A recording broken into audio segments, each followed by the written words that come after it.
আসসালামু আলাইকুম। রিসেন্টলি ইংরেজির উপরে বিভিন্ন পরীক্ষায় আসা প্রশ্ন নিয়ে আজকের আয়োজনে সঙ্গেই থাকুন।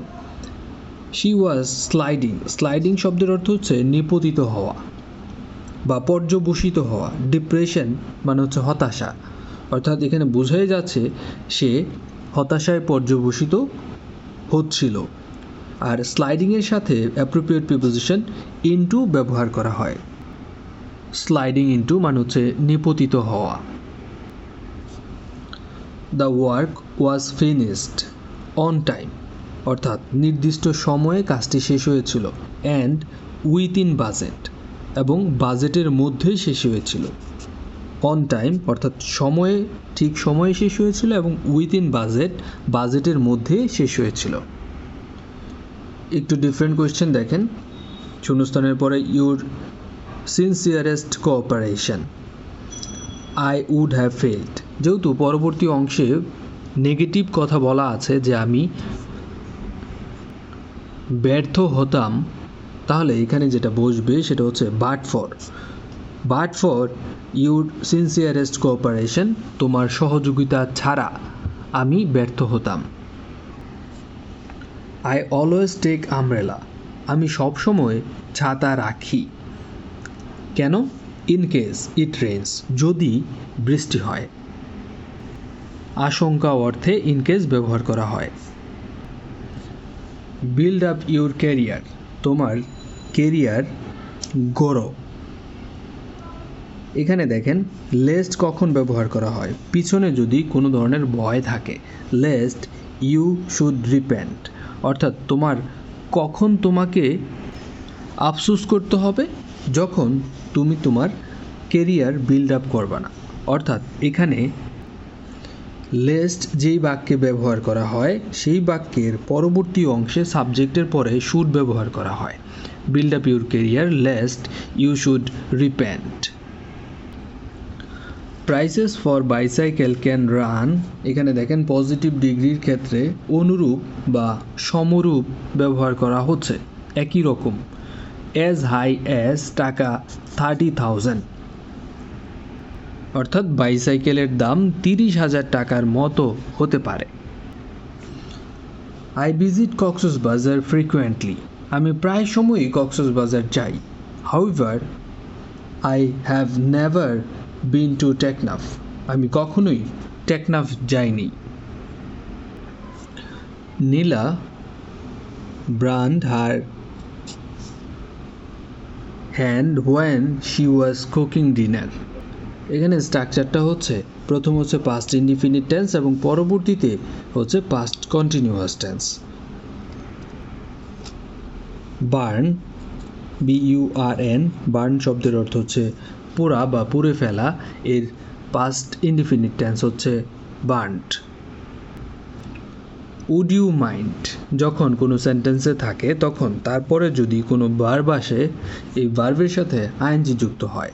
এখানে দেখেন would you mind having a cup of tea with me,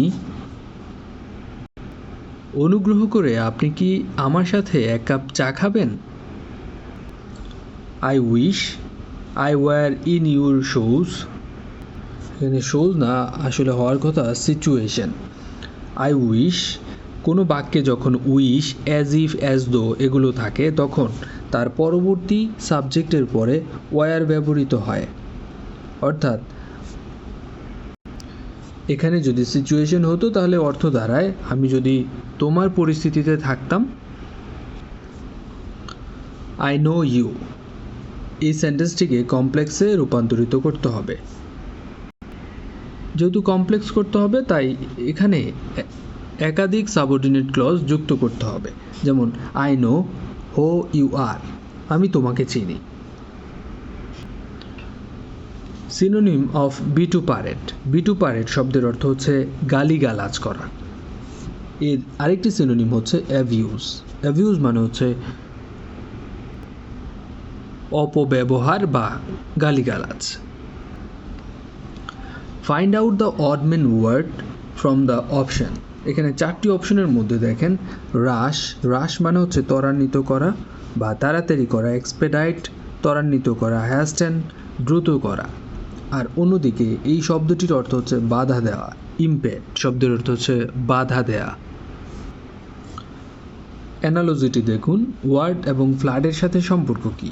যখন প্রচুর পরিমাণে পানি বেড়ে যায় তখন সেটা হয় বন্যা, আর যখন অনেক বেশি স্নো বা বরফ বেড়ে যায় তখন তাকে বলা হয় Blizzard.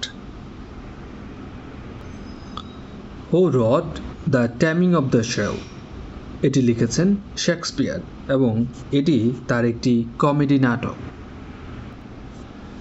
The right expression for am I not এর ট্যাগ কোশ্চেন হবে আরন্ট আই অথবা এন্ট আই। কিনশিপ শব্দের অর্থ হচ্ছে জ্ঞেতি বা আত্মীয় স্বজন, তাহলে এর সিনোনিম হচ্ছে blood relation. The sparrows were chirping, অর্থাৎ চড়ুই পাখিগুলো কিচিরমিচির করছিল।